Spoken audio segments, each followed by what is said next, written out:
ന്യൂസിലേക്ക് സ്വാഗതം. പ്രധാന വാർത്തകൾ. നാടിന്റെ തീരാനാവായി വയനാട് കള്ളാടി മണ്ണിടിച്ചിൽ ദുരന്തം.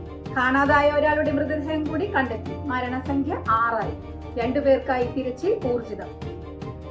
കോഴിക്കോട് റെയിൽവേ സ്റ്റേഷനിലെ ക്ലോക്ക് ടവർ തകർന്ന് പ്ലാറ്റ്ഫോമിലേക്ക് വീണു. ഒഴിവായത് വൻ ദുരന്തം. കേരള കലാമണ്ഡലത്തിൽ വിവിധ തസ്തികകളിലേക്ക് നിയമനത്തിനായി അനധികൃത അഭിമുഖങ്ങൾ നടത്തുന്നതായി ആരോപണം. പ്രതിഷേധവുമായി കോൺഗ്രസ് രംഗത്ത്. എരുമപ്പെട്ടിയിൽ വീട്ടമ്മയെ കിണറ്റിൽ വീണു മരിച്ച നിലയിൽ കണ്ടെത്തി. എരുമപ്പെട്ടി പോലീസ് സ്റ്റേഷൻ പരിസരത്തെ മുരിങ്ങത്തേരി വീട്ടിൽ 52-കാരി ബ്രൂഷയുടെ മൃതദേഹമാണ് കണ്ടെത്തിയത്. നാടിന്റെ തീരാനോവായി വയനാട് കള്ളാടി മണ്ണിടിച്ചിൽ ദുരന്തം. കാണാതായ ഒരാളുടെ മൃതദേഹം കൂടി കണ്ടെത്തി. ഉത്തർപ്രദേശ് സ്വദേശി അസറുദ്ദീൻ അൻസാരിയുടെ മൃതദേഹമാണ് കണ്ടെത്തിയത്. ഇതോടെ മരണം 6. ഇനി 2 പേരെ കൂടി കണ്ടെത്താനുണ്ട്. വ്യാഴാഴ്ച രാവിലെ 2 മൃതദേഹങ്ങൾ കണ്ടെത്തിയിരുന്നു. 1-ാം സോണിൽ നടത്തിയ പരിശോധനയിലാണ് ആദ്യ മൃതദേഹം കണ്ടെത്തിയത്. മീനാക്ഷിപ്പുഴയിൽ നടത്തിയ പരിശോധനയിലാണ് 2ാമത്തെ മൃതദേഹം കണ്ടെത്തിയത്. ബീഹാർ സ്വദേശിയും എക്സവേറ്റർ ഓപ്പറേറ്ററുമായ മുഹമ്മദ് ഇമ്രാൻ, ഹിമാചൽ പ്രദേശ് സ്വദേശി രാഹുൽ ശർമ്മ എന്നിവരുടെ മൃതദേഹങ്ങളാണ് വ്യാഴാഴ്ച കണ്ടെത്തിയത്.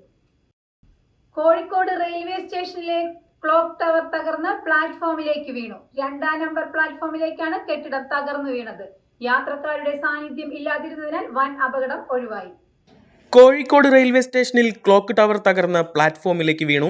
2ാം നമ്പർ പ്ലാറ്റ്ഫോമിലേക്കാണ് കെട്ടിടം തകർന്നു വീണത്. സംഭവത്തിൽ ആർക്കും പരിക്കില്ലെന്നാണ് പ്രാഥമിക വിവരങ്ങൾ. ഇന്നു രാവിലെ 11:15 സംഭവം. കോഴിക്കോട് കണ്ണൂർ പാസഞ്ചർ പ്ലാറ്റ്ഫോമിലുള്ളപ്പോഴാണ് അപകടം നടന്നത്. ഉച്ചയ്ക്ക് 2:05 പുറപ്പെടേണ്ട ഈ ട്രെയിൻ അടച്ചിട്ടിരിക്കുകയായിരുന്നു. അപകടം നടക്കുന്ന സമയത്ത് യാത്രക്കാർ ഇവിടെ ഇല്ലാതിരുന്നത് വലിയ ദുരന്തം ഒഴിവാക്കി. ഇവിടെയുണ്ടായിരുന്ന ഏതാനും റെയിൽവേ ജീവനക്കാർ ഓടിമാറി രക്ഷപ്പെടുകയും ചെയ്തു. അപകടത്തെ തുടർന്ന് സ്റ്റേഷനിലെ വൈദ്യുതി ബന്ധം പൂർണ്ണമായി വിച്ഛേദിച്ചിരിക്കുകയാണ്. പോലീസും അഗ്നിരക്ഷാസേനയും സ്ഥലത്തെത്തി. അപകടം നടന്ന പ്ലാറ്റ്ഫോം വഴിയുള്ള ട്രെയിൻ ഗതാഗതവും നിർത്തിവെച്ചു. സംഭവത്തെ തുടർന്ന് നേത്രാവതി, ഏറനാട് ട്രെയിനുകൾ വെള്ളയിൽ, വെസ്റ്റ് ഹിൽ സ്റ്റേഷനുകളിൽ പിടിച്ചിട്ടു. ക്ലോക്ക് ടവറിന്റെ ശോചനീയാവസ്ഥ സംബന്ധിച്ച നേരത്തെ തന്നെ മുന്നറിയിപ്പ് ലഭിച്ചിരുന്നതായാണ് സൂചന. 1 നൂറ്റാണ്ടിലേറെ പഴക്കമുള്ളതാണ് കെട്ടിടം. കഴിഞ്ഞ ദിവസങ്ങളിൽ കോഴിക്കോട് കനത്ത മഴയാണ് അനുഭവപ്പെട്ടത്. ഇതിനെ തുടർന്ന് ക്ലോക്ക് ടവർ തകർന്നു വീണേക്കാമെന്ന മുന്നറിയിപ്പുകൾ ഉദ്യോഗസ്ഥർക്ക് ലഭിച്ചതായാണ് വിവരം. സുരക്ഷാ ക്രമീകരണങ്ങൾ നടത്തിവരുന്നതിനിടെയാണ് അപകടമുണ്ടായതെന്നാണ് ഉദ്യോഗസ്ഥർ വ്യക്തമാക്കുന്നത്. കേരള കലാമണ്ഡലത്തിൽ വിവിധ തസ്തികകളിലേക്ക് നിയമനത്തിനായി അനധികൃത അഭിമുഖങ്ങൾ നടത്തുന്നതായി ആരോപണം. വള്ളത്തോൾ നഗർ ബ്ലോക്ക് കോൺഗ്രസ് കമ്മിറ്റി പ്രതിഷേധവുമായി രംഗത്ത്. കേരള കലാമണ്ഡലത്തിൽ വിവിധ തസ്തികകളിലേക്ക് നിയമനത്തിനായി അനധികൃത അഭിമുഖങ്ങൾ നടത്തുന്നതായി ആരോപണം. വള്ളത്തോൾ നഗർ ബ്ലോക്ക് കോൺഗ്രസ് കമ്മിറ്റി പ്രതിഷേധവുമായി രംഗത്തെത്തി. വ്യാഴാഴ്ച നടക്കാനിരുന്ന അഭിമുഖം തടയുന്നതിനായി രാവിലെ മുതൽ കോൺഗ്രസ് പ്രവർത്തകർ കലാമണ്ഡലത്തിന് സമീപമെത്തി 2 പ്രധാന കവാടങ്ങൾക്ക് മുന്നിലും നിലയുറപ്പിക്കുകയും അഭിമുഖത്തിനെത്തിയ ഉദ്യോഗാർത്ഥികളെ തടയുകയും ചെയ്തു. തുടർന്ന് കലാമണ്ഡലം ഓഫീസിന് മുന്നിൽ പ്രവർത്തകർ കുത്തിയിരിപ്പ് സമരവും ആരംഭിച്ചു. DCC സെക്രട്ടറി ജോണി മണിച്ചിറ സമരം ഉദ്ഘാടനം ചെയ്തു.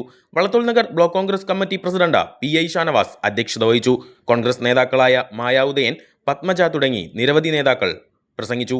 പ്രതിഷേധത്തെ തുടർന്ന് കുന്നംകുളം ACPയുടെ നേതൃത്വത്തിലുള്ള പോലീസ് സന്നാഹവും കലാമണ്ഡലത്തിൽ ക്യാമ്പ് ചെയ്യുന്നുണ്ട്.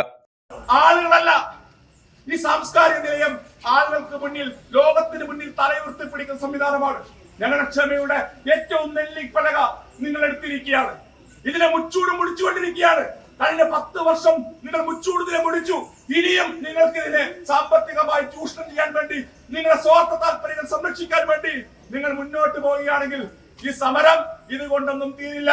BC അടക്കമുള്ള ഒരു സംസ്കാരവും ഇല്ലാത്ത, സാംസ്കാരിക സംവിധാനത്തിന്റെ തലതൊട്ടപ്പത്തിരിക്കുന്ന സംസ്കാരമില്ലാത്ത BCI രജിസ്ട്രാറേയും ഇതിനകത്ത് പുറത്തു നിന്നും പടിയടച്ച് പിണ്ഡം വെച്ചിട്ട് കോൺഗ്രസ് ഗുരുവായൂരിൽ സ്കൂട്ടർ ഓട്ടോ ടാക്സിയുടെ പുറകിലിടിച്ചുണ്ടായ അപകടത്തിൽ വയോധികന് ഗുരുതര പരിക്കേറ്റു. ഗുരുവായൂർ തൈക്കാട് തിരിവ് സബ്സ്റ്റേഷന് മുൻവശത്ത് വെച്ചാണ് അപകടം. ഗുരുവായൂരിൽ സ്കൂട്ടർ ഓട്ടോ ടാക്സിയുടെ പുറകിലിടിച്ചുണ്ടായ അപകടത്തിൽ വയോധികന് ഗുരുതര പരിക്കേറ്റു. ഗുരുവായൂർ തൈക്കാട് തിരിവ് സബ്സ്റ്റേഷന് മുൻവശത്ത് വെച്ചാണ് അപകടം നടന്നത്. സ്കൂട്ടർ ഓട്ടോ ടാക്സിയുടെ പിന്നിലിടിച്ച നിയന്ത്രണം വിട്ട് തൊട്ടടുത്ത പോസ്റ്റിലിടിച്ചാണ് മറിഞ്ഞത്. അപകടത്തിൽ ഗുരുതരമായി പരിക്കേറ്റ ബ്ലാങ്ങാട് കടപ്പുറം സ്വദേശി കുന്നാമ്പുള്ളി വീട്ടിൽ 61-കാരൻ അബ്ദുൽ റാഫിയെ സംഭവസ്ഥലത്തെത്തിയ ആക്സ് പ്രവർത്തകരുടെ നേതൃത്വത്തിൽ ചാവക്കാടുള്ള സ്വകാര്യ ആശുപത്രിയിൽ ചികിത്സയിൽ പ്രവേശിപ്പിച്ചു. കഴിഞ്ഞ രാത്രിയിലാണ് അപകടം നടന്നത്. അപകടത്തിൽ 2 വാഹനങ്ങൾക്കും കേടുപാടുകൾ സംഭവിച്ചിട്ടുണ്ട്. ഗുരുവായൂർ പോലീസ് സ്ഥലത്തെത്തി മേൽനടപടികൾ സ്വീകരിച്ചു. എരുമപ്പെട്ടിയിൽ വീട്ടമ്മയെ കിണറ്റിൽ മരിച്ച നിലയിൽ കണ്ടെത്തി. എരുമപ്പെട്ടി പോലീസ് സ്റ്റേഷന് സമീപം താമസിക്കുന്ന മുരിങ്ങത്തേരി ലോറൻസിന്റെ ഭാര്യ 52-കാരി ബ്രൂഷയാണ് വീടിനോട് ചേർന്നുള്ള കിണറ്റിൽ മരിച്ച നിലയിൽ കണ്ടെത്തിയത്. എരുമപ്പെട്ടിയിൽ വീട്ടമ്മയെ കിണറ്റിനുള്ളിൽ മരിച്ച നിലയിൽ കണ്ടെത്തി. എരുമപ്പെട്ടി പോലീസ് സ്റ്റേഷന് സമീപം താമസിക്കുന്ന മുരിങ്ങത്തേരി ലോറൻസിന്റെ ഭാര്യ 52-കാരി ബ്രൂഷയെയാണ് വീടിനോട് ചേർന്നുള്ള കിണറ്റിൽ മരിച്ച നിലയിൽ കണ്ടെത്തിയത്. രാവിലെ വീട്ടമ്മയെ കാണാതായതിനെ തുടർന്ന് നടത്തിയ തിരച്ചിലിലാണ് കിണറ്റിൽ വീണതായി സംശയം തോന്നിയത്. തുടർന്ന് നടത്തിയ പരിശോധനയിൽ മൃതദേഹം വെള്ളത്തിൽ താഴ്ന്ന നിലയിൽ കണ്ടെത്തുകയായിരുന്നു. വിവരമറിഞ്ഞ് സ്ഥലത്തെത്തിയ വടക്കാഞ്ചേരി ഫയർ ആൻഡ് റെസ്ക്യൂ ടീമിലെ സ്ക്യൂബ അംഗങ്ങളായ TP നിതിൻ, ഷിബു എന്നിവർ ചേർന്ന് മൃതദേഹം കിണറ്റിൽ നിന്നും പുറത്തെടുത്തു. എരുമപ്പെട്ടി പോലീസും രക്ഷാപ്രവർത്തനങ്ങൾക്ക് നേതൃത്വം നൽകി. ഇതാണ് കളി, ഇതാണ് ലോകകപ്പ്. ഉറക്കമില്ലാത്ത രാത്രികൾക്ക് വീണ്ടും തുടക്കമാവുകയാണ്. ഇനി 8ന്റെ കളികൾ മാത്രം. കാണാം വിശേഷങ്ങളുമായി തനിനിറം ന്യൂസ് ഗോൾ ഗാർഡൻ.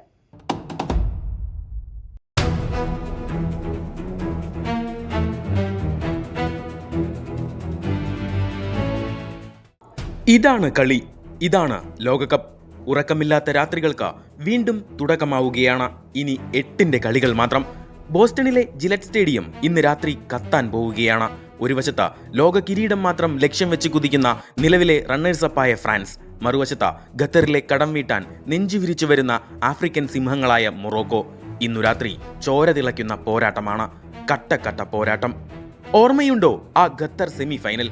അന്ന് എതിരില്ലാത്ത 2 ഗോളുകൾക്ക് മൊറോക്കോയുടെ നെഞ്ച് തകർത്താണ് ഫ്രാൻസ് ഫൈനലിലേക്ക് പോയത്. പക്ഷേ കാലം കാത്തുവെച്ച കാവ്യനീതി നോക്കൂ. 4 വർഷങ്ങൾക്കിപ്പുറം ഇതാ അതേ മൊറോക്കോ ക്വാർട്ടർ ഫൈനലിൽ ഫ്രാൻസിന് മുന്നിൽ വന്ന് നിൽക്കുന്നു. നെതർലാൻഡ്സ് ഉൾപ്പെടെയുള്ള വമ്പന്മാരെ മുട്ടുകുത്തിച്ച ചോരയും നീരും നൽകി പൊരുതി കയറിയാണ് ആഫ്രിക്കൻ കരുത്തു വരുന്നത്. അന്ന് നഷ്ടമായ വിജയത്തിന് പകരം ചോദിക്കാൻ മൊറോക്കോ ഇന്ന് ജീവൻ കൊടുത്ത് കളിക്കും, തീർച്ച. പക്ഷേ ഫ്രാൻസിനെ വീഴ്ത്തുക അത്ര എളുപ്പമാണോ?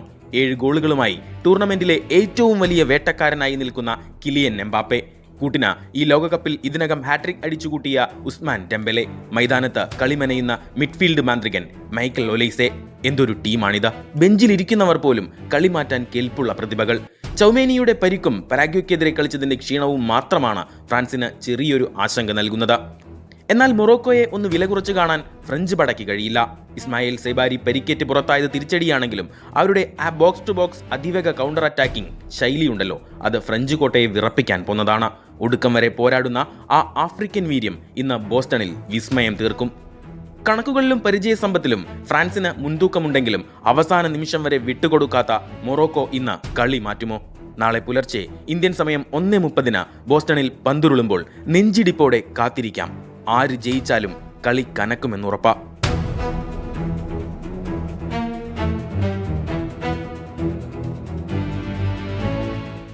സ്പോർട്സ് ഡെസ്ക്, തനിനിറം.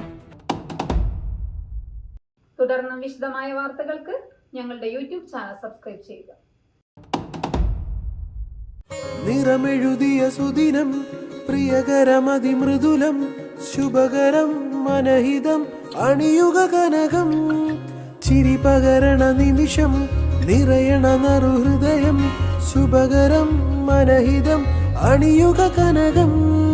താരമുകിൽ പൂവുകളിൽ മഞ്ഞു പകരുന്ന മധുഗണം, സ്നേഹമുഖം ചേരുമുടൽ, പൊന്നായി മിന്നുന്നു നിൻ മനം. സ്വർണ്ണമുഖി സ്വർണ്ണമുഖി സ്വർണ്ണമുഖി സ്വർണ്ണമുഖി സ്വർണ്ണമുഖി ഗോൾഡ് ആൻഡ് ഡയമണ്ട്സ്, സൂര്യപ്രഭയുടെ സ്വർണ്ണമുഖം.